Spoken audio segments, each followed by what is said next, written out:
Perfect. Okay, there we go. Okay, so we are recording and we are also on Facebook Live.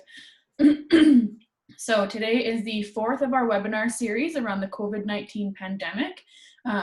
As a chamber, we have put these series together for our members and businesses in the area so that you have a chance to hear from and ask questions from the experts that we have in our membership.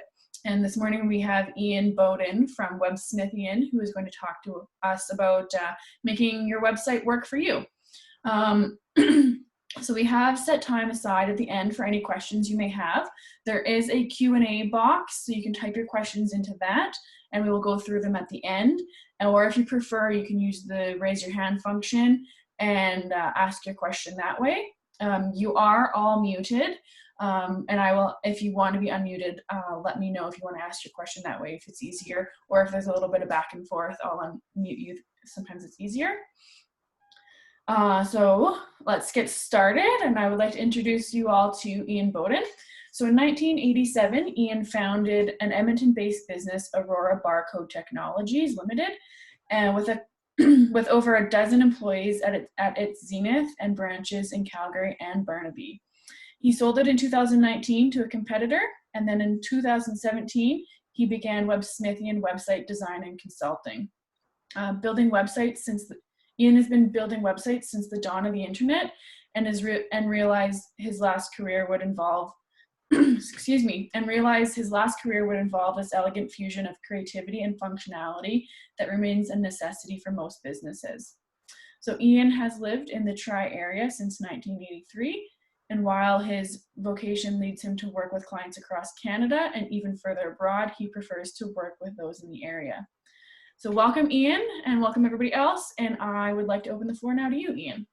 Thanks, Kendra, and thanks for organizing and acting as the moderator of this. It's great that we're still able to do this, and thanks to the Greater Parkland Chamber of Commerce for allowing me the forum and the time to do this. And thanks to you folks for coming out. I was thinking to myself, you know, a lot of people in the business community would have looked at the title of this and said, you know, I got a website already. I don't need to listen to this for an hour.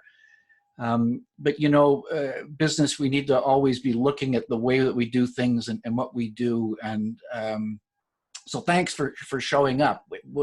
Maybe you don't have a website and you're looking at something brand new from scratch.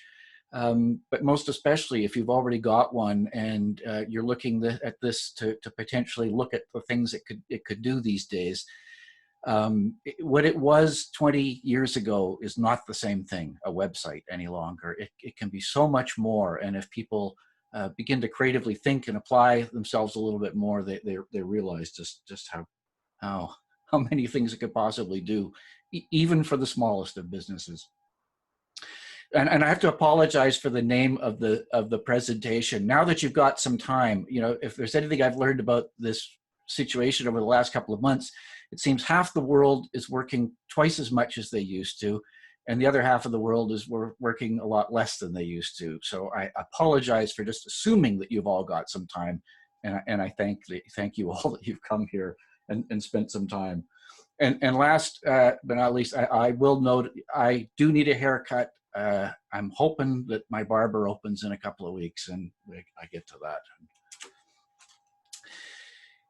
What term you use, renovate, refresh, refurbish, update, upgrade, you just want to make your website better. And in a way, what I think we all need to do occasionally is to look at it, just like other business processes and things, and ask, is it doing for me what I need it to do?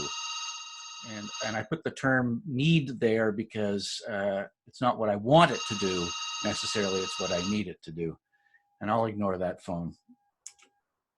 So here's our quick agenda for today. Pretty well just I've broken this into 6 areas. We talk about why a website, what's the point. We're going to look at 6 website flaws, the fatal and the potentially fatal, how a website can make you more money. I'm going to touch a little bit on how you can rank higher in Google and other search engines. And then I'm going to finish up with talking about offloading some cost-effective business functions onto your present website, potentially. So always the big question today is why even have a website? You know, there's Facebook, there's LinkedIn, there's Instagram, Pinterest, and even like Google My Business does one heck of a job of being able to showcase a business, especially a local business, and put all sorts of information in there.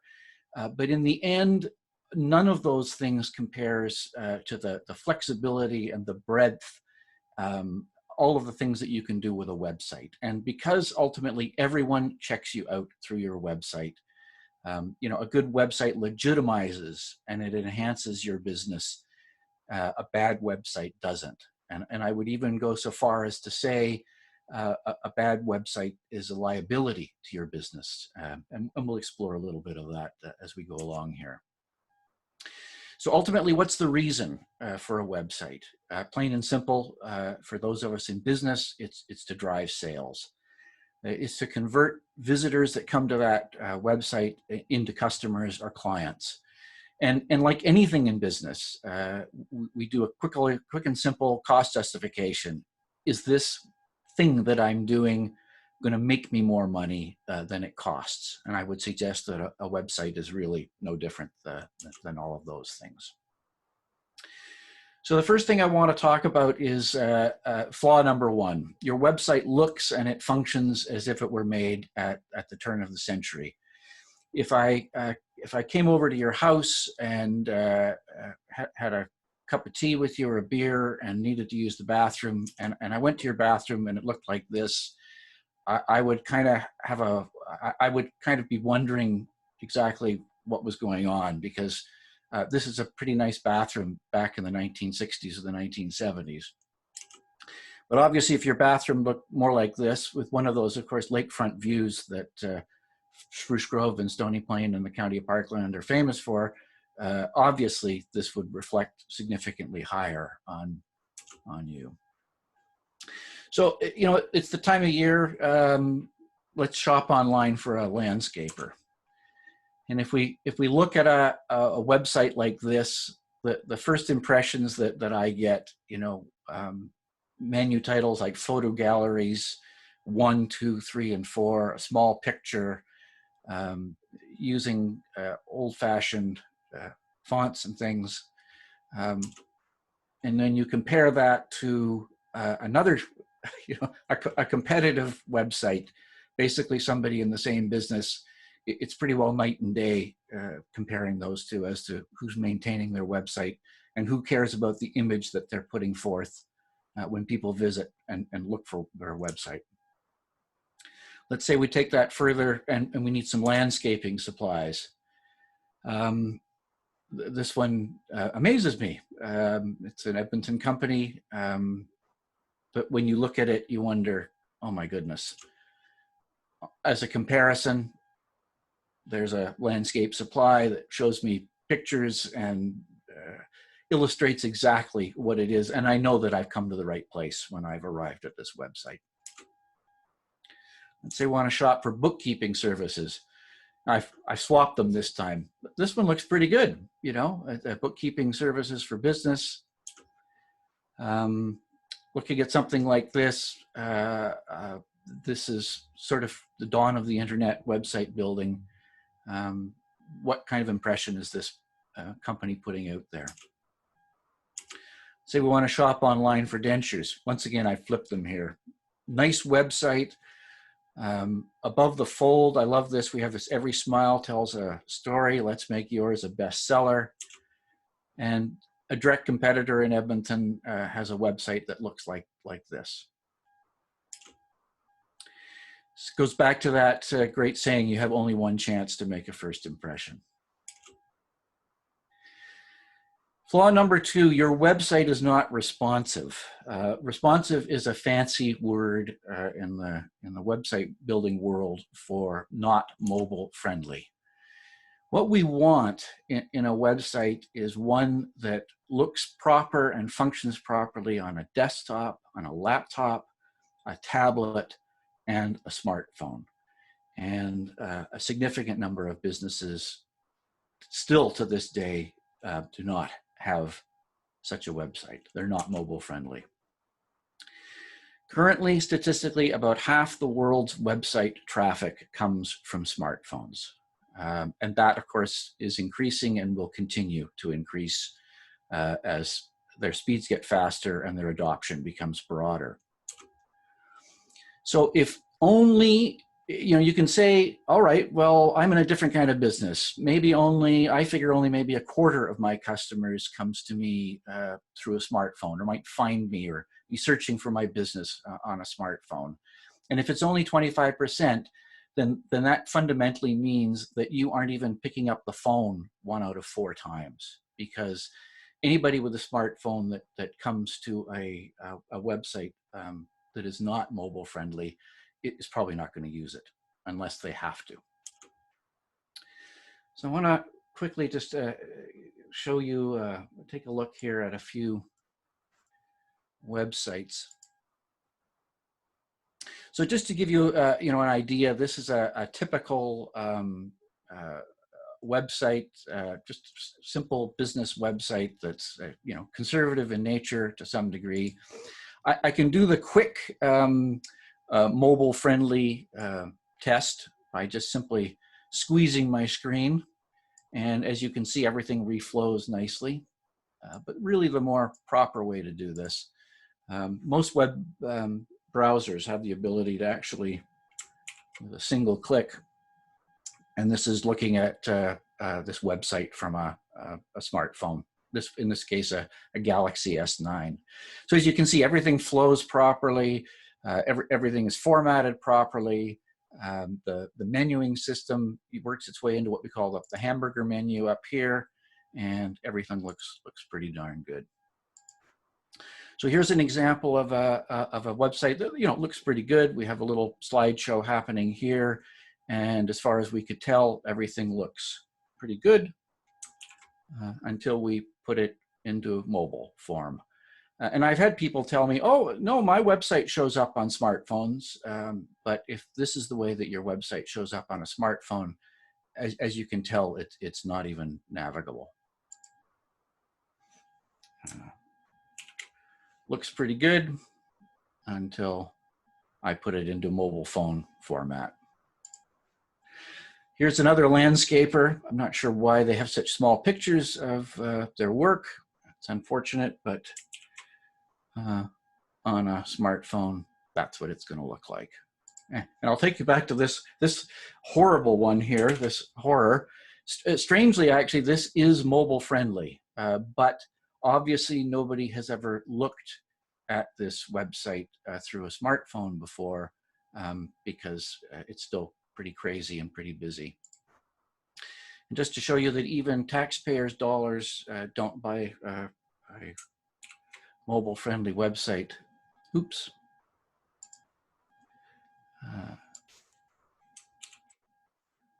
That's what the town of Three Hills looks like. And here's a pest control company. This one I'm kind of amazed with. That's what their regular page looks like, large.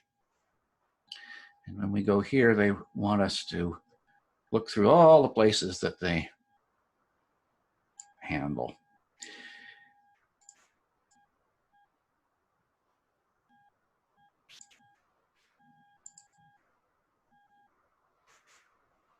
So flaw number 3, your website is slow. And generally speaking, we don't mean your entire website is slow. We mean your homepage load time is slow. So somebody's browsing the internet, they put in something into Google or search engine, they're looking around, they click on something, and it takes a long time to have your page, your homepage come up. So why is this such a big deal? Well, page loading speed is a ranking factor for Google. And I'll just let you read through these statistics here. And these, by the way, if you go on the internet and Google a term like website speed and what does it mean, you'll find all sorts of statistics. But the bottom line here is that the longer it takes a page to load, especially your home page, the more people will abandon it. And the more people that abandon it, the more people that go somewhere else, and therefore your rankings go down on Google. And when people ask me, how fast does it have to be? There's an easy thing, easy way to test. If your competitor's website loads in X seconds and yours takes 3X, who has the advantage? Plain and simple. There's another reason that websites are often slow, and it's because most people will use shared hosting. And just to give you a quick explanation, if you pay $5 a month for your website for hosting, there are probably twice as many people sharing that space on the server as if you were paying $10 a month. And if you're paying $10 a month, there are probably twice as many people there as if you were paying $20 a month. It's simple economics, and the more people that you cram in there, the slower your website, not only for loading that first page, but everything else to do with your pages in your website becomes. So the other reasons, there are myriad of reasons why websites are slow, but often they have to do with non-optimized graphics. Think of it, you know, you've created these beautiful pictures, and when I'm showing them on my 2000 pixel wide screen at my home office, they're one size. So why do we send the same picture to somebody's smartphone? It shouldn't be. And as I say, proper websites that are built to show up properly on both big screens and little screens will actually be serving different sized images. Flaw number 4, your website is insecure. Therefore, your visitors become insecure. This is very common still. And I draw the simple analogy here that if you had a sign like that on the outside of your store, or you had another sign like that on the outside of your store, or things to do with your business, you would not necessarily be putting up a pretty good impression. So here's an example here. Here's a bookkeeping company. I think they're in Edmonton. So if I'm going to work with this bookkeeping company, I'm probably going to be sending them a lot of my financials from my business, my tax information, maybe even my personal tax information. And if I've gone to their website and I'm using the Chrome browser, which the vast majority of people who surf the internet do, there's something in the very top left-hand corner, and you might not be able to see it yet, so I'm going to point it out to you up there. And I'll even make it larger for you, and there are those lovely words that say not secure. Other browsers will display a broken padlock or other things. The bottom line is that these websites do not have SSL to make them HTTPS. And I'm not going to bother you with what those acronyms mean and get into any great details there, but suffice it to say, anybody can change their website so that padlock comes up green and that bad message goes away. Any reputable website hosting company will allow you to do this. Sometimes it takes a bit of effort. You or your websmith can do this. Much of the time it's free to actually do it. Some I've seen charge as much as $100 a year. Flaw number 5, your website has no CTAs. Now, CTA to me is the Chicago Transit Authority, but that's not what we're talking about here. CTAs are calls to actions, or call to actions. These are the buttons that you see, or the underlining things, or whatever on websites that we use to get people to do the things we want to do when they visit our website. And it amazes me if you ask people, well, if people visit your website, what do you want them to do? Well, I want them to fill out a quote request form, or I want them to fill out a contact form, or I want them to click a button and phone me if they're on their smartphone. And many of these aspects are missing from current websites these days. People are not necessarily intuitively understanding exactly what you want them to do, and using calls to action in a website help people know what to do. But you don't want too many of these. You know, the example that I've showed you here, a page with all of these on them would just confuse somebody. So using them obviously properly and discreetly is the way to use call to actions properly. Flaw number 6 is that you've let Google write your snippets. And snippets is a meta description for each page on your website. And the best way to really to illustrate this is to show you what I mean. When you've done a Google search or a Bing search or DuckDuckGo search, you'll end up getting results. If you haven't told Google what every page, what the meta description, the snippet is for that page, Google will do its best to try and figure out what that is and put it there itself. So for instance, we start out really well here, 30 years of experience and excellence, call us today for a free estimate. And then we have a copyright and telling us who built their website. This is their homepage as well. What comes up in their snippet, while attending University Brad, well, I don't care too much about Brad. I want to know what this company will do for me. So to show you some good snippets, or examples of them, here are a couple at the bottom that are somewhat enticing. They're somewhat interesting. They tell us what I'm going to encounter when I click on this and I go a step further. And one thing that I really want you to note here is this last one is not a home page. This is a blog page. It's a sub page inside a website. And these days, searches that you do on Google very often don't end up on people's home pages, which is why these snippets are not only important for your home page, but they literally need to exist for pretty well every page that exists on your website, because anybody could come to any of those pages through a search, and this is what they see, and you want them to keep moving forward from there. The trouble is that we're limited to about 155 characters. So it's a really abbreviated elevator pitch. But as I pointed out earlier, it's definable for every page of your website, and your websmith needs to give you access to this functionality or to do it for you. So I promised I was going to tell you how to make your website would make you more money. And if simple terms here, if you look at those 6 flaws that I have just brought to light, if your website looks modern and maintained, if it looks good and functions properly on every screen size, if it loads faster, at least faster than your competitors, and if it indicates in your visitors' browsers that it's secure, it tells visitors what to do through well-placed and well-chosen CTAs, and it efficiently uses those persuasive or informative words in its page snippets, your website will make you more money.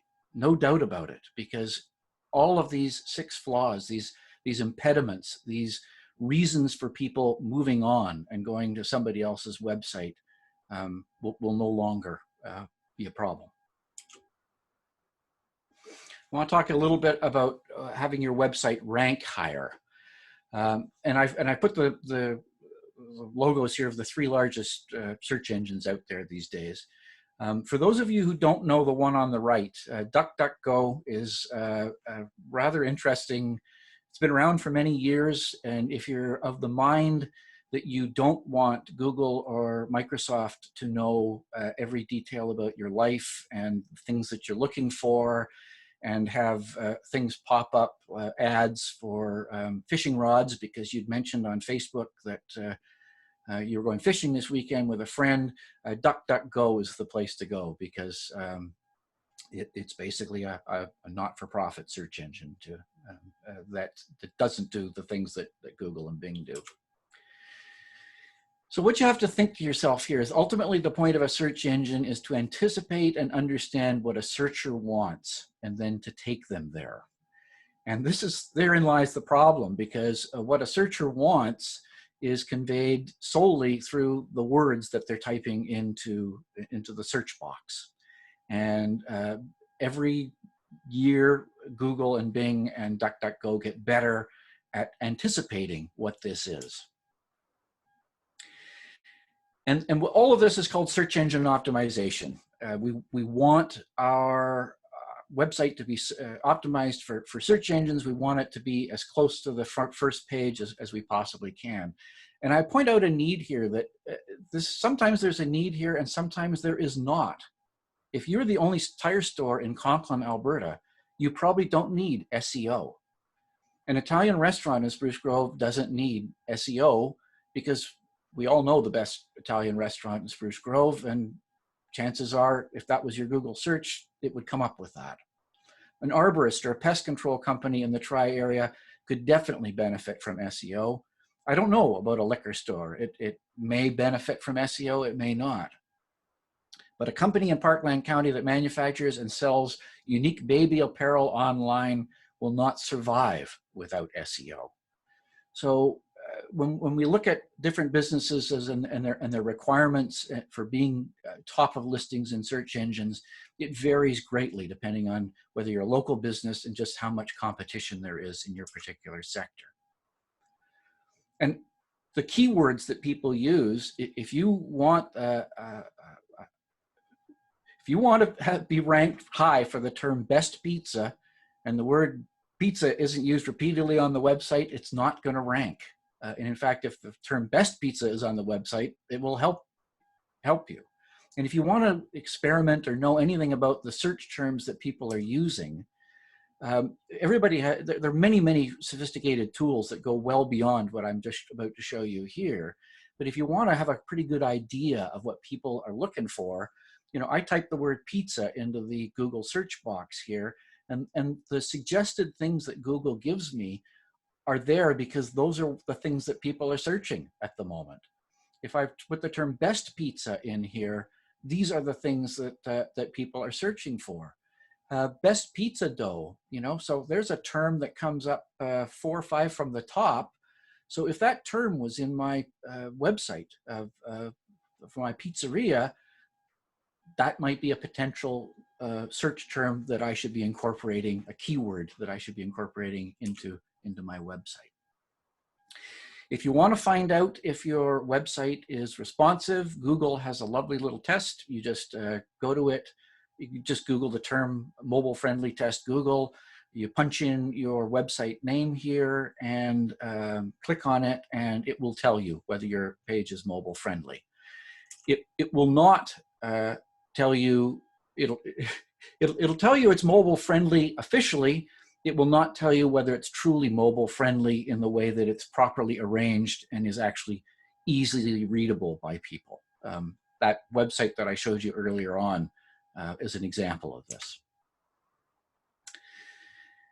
Dynamic website. Google loves a website where content is continually being added and added to. So all things being equal, if we had 2 pizza restaurants and the one on the left had 3 pages, and the pages that are underlined are the ones that are potentially changing. They had only those 3 pages. But this particular pizzeria, all things being equal, had some other pages. They had pages about their ingredients, the pizzeria's history. They had a travel blog. You could book a table or schedule a delivery. All of these things, pages allowing for variable information. This website on the right would infinitely rank higher on Google than the website on the left. So, and which pages would the words pizza, dough, cheese, all of these other things more likely appear and appear repetitively? Once again, the website on the right-hand side meets that criteria. What you have to understand is that Google knows everything about website visitors. Your website visitors, they know why they came there, what search terms they used, whether they left immediately. It's like this great omnipotent thing that's looking above and keeping track of all of this. And in the end, it's comparing it to all of the other similar websites. And if people come to your website, they stay there a long time, they click on things, they look around, they fill out a contact form, all of that stuff actually makes your rankings in Google go up. Ultimately, you will rank the highest possible on Google if you give your visitors what they're looking for quickly and effectively, and you convince them to stick around. So the ways to rank higher, to use the right keywords, have a website that's responsive because Google penalizes those that aren't, have a fast loading website because Google penalizes those that aren't, have a website with changing and ever growing content because Google penalizes them as well, and 100 other things. So I'm going to move on here and talk a few things about what practical and cost-effective things could your website be doing that it doesn't do now. And when you do so, you need to look beyond this electronic brochure rut that we have all been stuck in for 2 decades here about what a website is, and think about the other things that it might do for you and your customers. And if there's nothing I've noticed more, activity in my business world has risen substantially over the last month or two, because this pandemic is forcing businesses into adding website functionality to remain competitive or even solvent. Things that they hadn't dreamed of doing before, that they now have to do in order to remain competitive. So I'm going to give you a little bit of a case study here and a couple of other interesting ideas, hopefully interesting ideas. I maintain this website for a client. It's not a, it's a built website on Shopify. And it's fundamentally, this business is to sell beekeeping supplies, accessories, equipment, and live bees. Their Shopify website, that it's designed and it's targeted for e-commerce. Shopify is notoriously inflexible to use for any other purpose. So this company is mostly e-commerce, but they have an Edmonton retail store, and it's been closed, of course, for a couple of months due to the pandemic.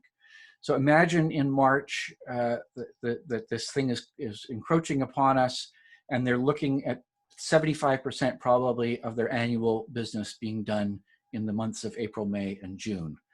And in addition to that, they've got hundreds of live bee pickup orders that they have to wrangle somehow or other through May to the middle of June. How are they possibly going to do this? Because current circumstances obviously don't allow them to simply open the store and let people come and do whatever they need to do. We couldn't add bookings. This is called a subdomain, bookings.hiveworld.ca, because Shopify wouldn't allow us to. So we created hiveworldbookings.ca. 15 bucks, registered the name, and within a day I had a website up and running. I'm not going to show you the whole thing, but in simple terms, people are directed to a page where now they can make an appointment.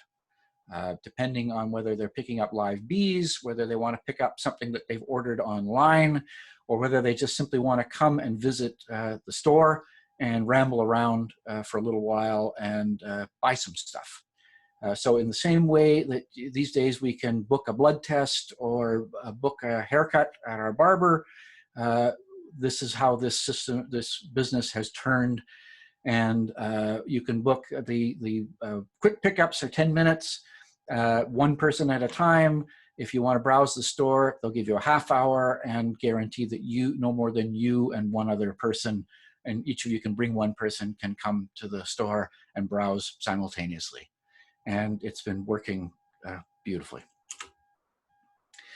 So think about this: a retail store that we thought 3 months ago, booking people to come to a retail store, maybe it's now become practical. Certainly, service appointments are practical.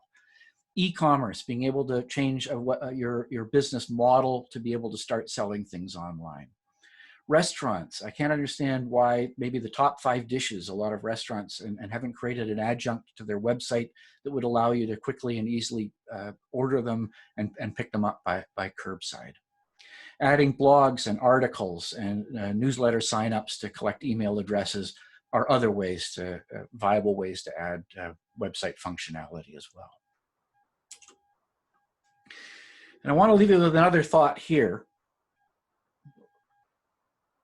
I have a couple of arborist clients, and we all know about the contact forms that there are on websites, and typically those are really asking for those top 3 things at the top left-hand corner.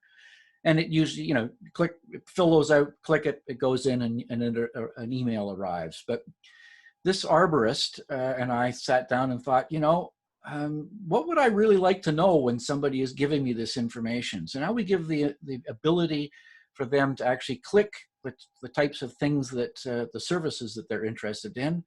They can click how they prefer to be contacted. And look at this. We can upload a photo. An arborist has this problem. The potential customer is looking at the tree, the branch that's fallen down, and they're trying to describe over the phone or by email what the situation is.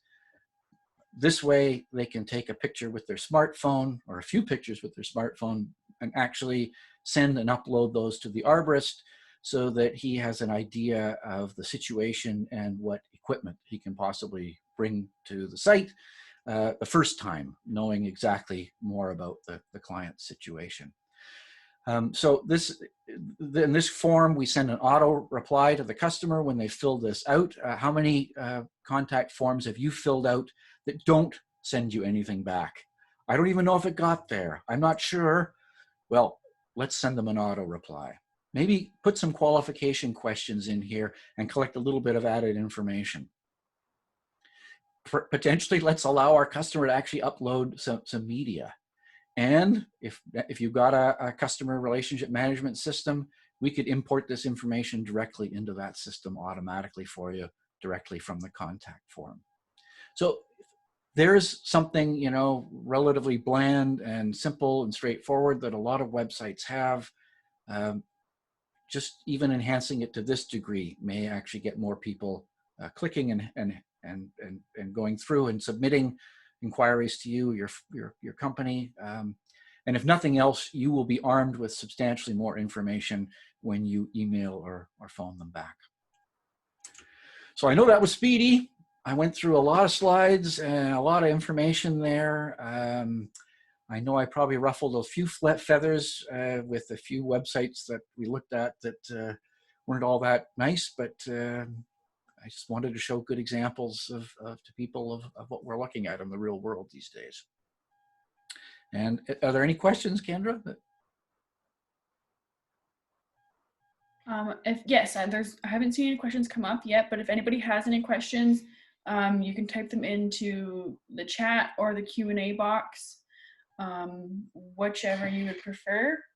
Or again, you can raise your hand and I can unmute your microphone if you would prefer that. I love this sitting down for a presentation, by the way. It's a lot more comfortable than standing there and pacing back and forth.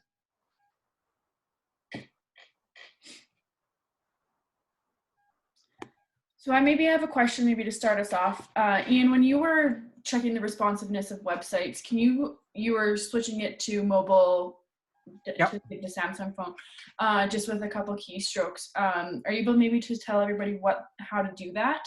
Sure. If you, it varies depending on the browser that you're using. Oh, that's not the one.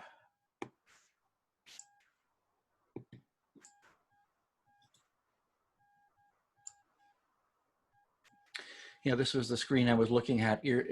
This is Firefox, and it's Shift Control M, as in mobile. Shift Control M to go mobile, and I can't remember what the Chrome one is, to tell you the truth, off the top of my head. If you just Googled the term, you would find it.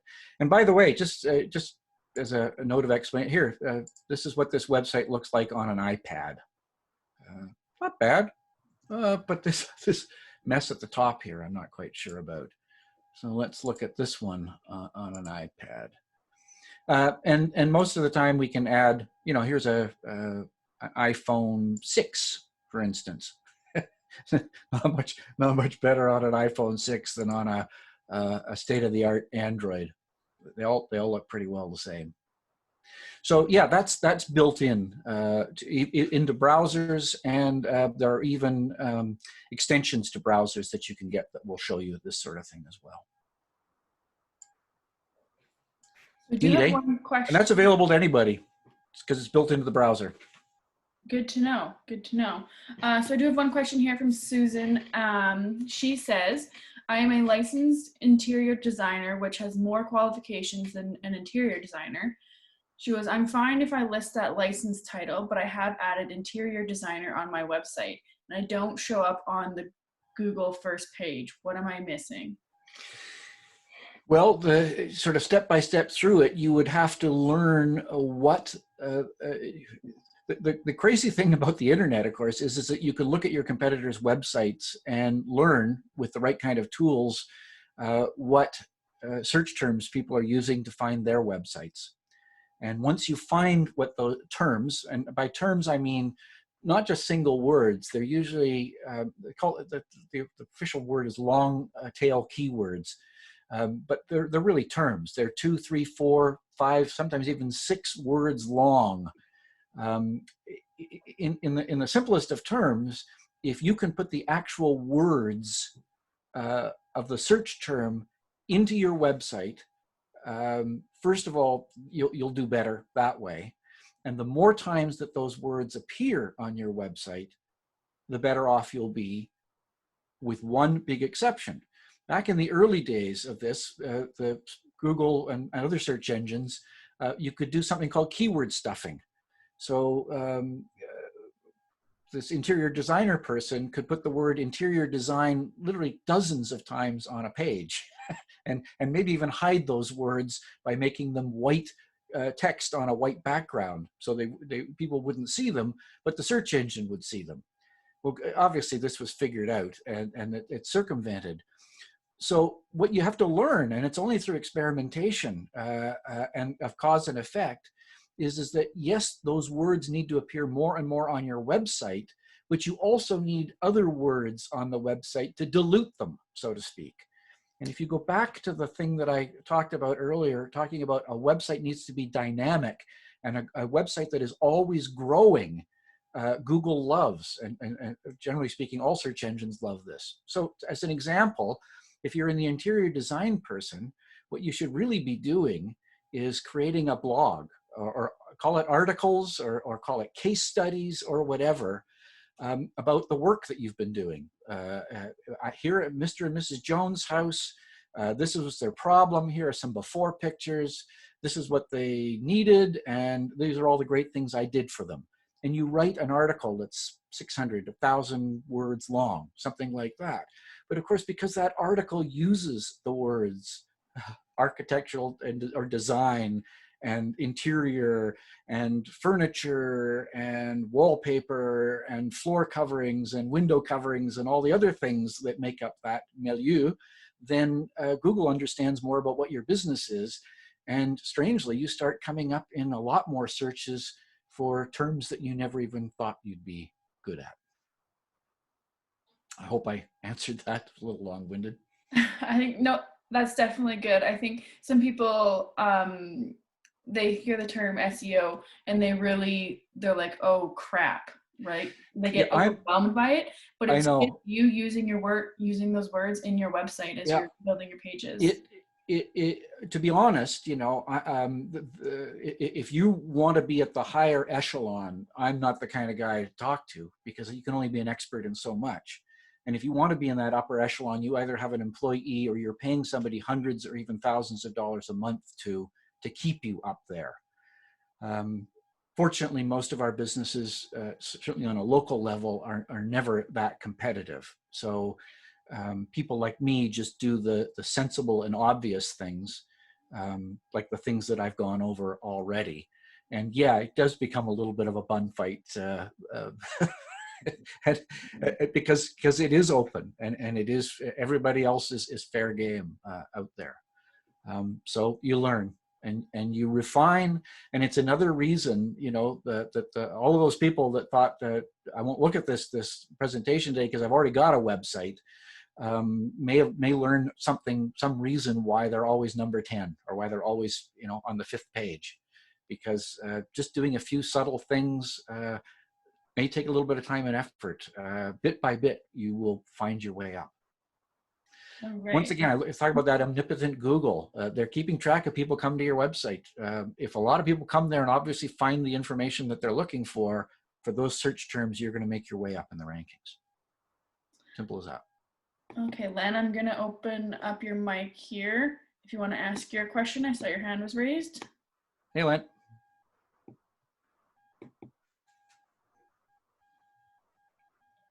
Oh. Is it working? I still show his microphone having a mute on it. Kendra. Oh, now it's on. Can you hear me? Yep, Yes, there we go. there we go. It's probably not something everybody else wants to know, but I am a developer too, and I'm just curious what your favorite web development tools are. These days, generally speaking, to go themeless, because WordPress themes are nothing but an impediment to creativity, and inevitably they'll back you into a corner. So I go themeless. I use page builders. I go the modern way. Yes, they don't make quite as fast loading or as slick websites from a performance standpoint, but they more than pay off in taking the development time of a website and probably making it a quarter what it was a few years ago. And that's just getting better. So Elementor is my main one there, and all of the great things that bolt onto it that allow me to do things like I've showed you, like that, appointment and booking type systems, through matchmaking systems, online databases, all sorts of things, catalogs, e-commerce, whatever. So you wouldn't recommend a theme then, like Enfold, for example, has several themes, and I was thinking one of them looks. No, I would go the Hello theme is the most unthemed theme there could possibly be, because it doesn't make you do anything. No, not that one. It was the photographer's one I was looking at. Seems closer to our business model. So yeah, and they are a good way to start, but. Yeah, and for somebody that was only making a single website for themselves, that they were going to maintain themselves, then by all means, a theme is a good way to go. But for somebody like me, no way. Dozens of different websites that I'm all maintaining, because a website is never a one-time thing. There's always reasons to go back and tinker with it and add to it and change it or whatever. And having sort of a consistent way of working, and having the tools behind the website be consistent, to me is the most important thing out there. And if my client needs to, I teach them how to do it through quick little videos that I can make and send to them, or online tutoring sessions. It's quite simple and straightforward. Yeah, as your comment about Shopify kind of backs you into a corner too. You said if it's Yep. really not a website builder, it's just a simply e-commerce. If you got a widget and you want to bring it to market and sell it like crazy, Shopify is fantastic. It's a Canadian company, and they're great what they have done. But as a point of, for instance, that my client, this beekeeping supply, they do workshops and seminars. There are all sorts of educational things that they want to offer, and generally speaking, Shopify does not allow those or offer them in a very flexible or nice way, because fundamentally it's built to sell stuff. Couldn't you just have basically a hybrid? Part of your website would be Shopify, but the other part. And that's what a lot of people do. You're right. So you come into the door of the website, so to speak, and stuff like an online forum and the appointment making and everything like that is all done in the regular way, but there's one button in there that now takes you to the e-commerce side, and fundamentally it's just a Shopify site. It's actually two websites, but they're connected, and most people hopefully wouldn't even know that they've gone from one to the other. I guess the only danger there is the look and feel would be exactly very hard to make them look and feel exactly the same. So yeah, it's not very consistent, really. No. Shopify used to have their code opened up so that you could do that more, and they've actually gone the opposite way of most systems and closed it up more. Thank you. Anybody else have a question, or Kendra? Yes, there is one more here from Susan. She was the interior designer earlier. She asks, do you offer a service where you study people's websites and provide information on what you see? All the time, and that's usually I do that at no charge, because as long as you're ready to hear what I have to tell you, I guess is the simplest. I'm happy to arrange something. It could be obviously at the inexpensive or no cost end would be something that maybe take 15 or 20 minutes, that we simply browse through and look at your website together, and I make some comments. Obviously, if you wanted something more formal with a report and a list of things that I think needed to be done, then you'd have to engage me in some sort of contractual way to do that for you.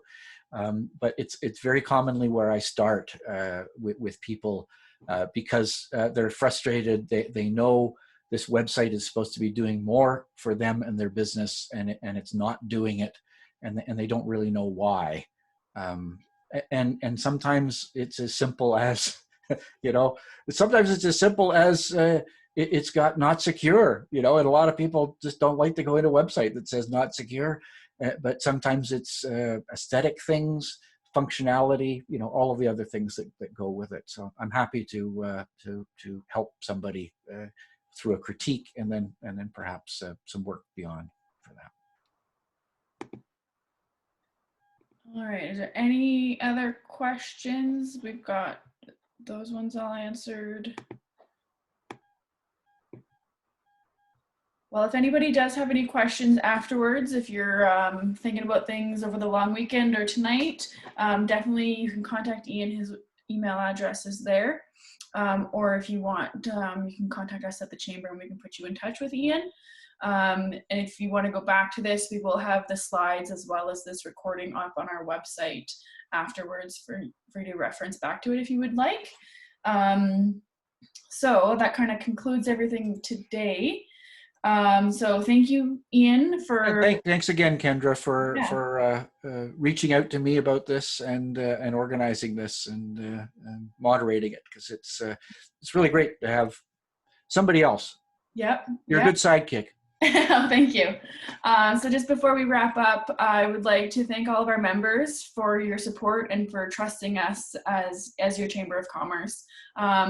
We are working diligently to provide you the information you need and to get you the answers to your questions. Normally we would have a big banner that says, thank you to our sponsor, Thompson Construction Group. That's at the office there with Sarah. So she has that when she's on her webinars and her calls throughout the day. But I would still like to verbally thank them. They've been very supportive of us, and we just appreciate everything they do for us. And I guess we have a couple more webinars that I've been planning and going back and forth with some people. So hopefully keep an eye out for those in the next couple weeks. And see you, everybody, and have a great long weekend. And we'll hopefully be able to see everybody in person again soon. Thanks for coming. See you guys.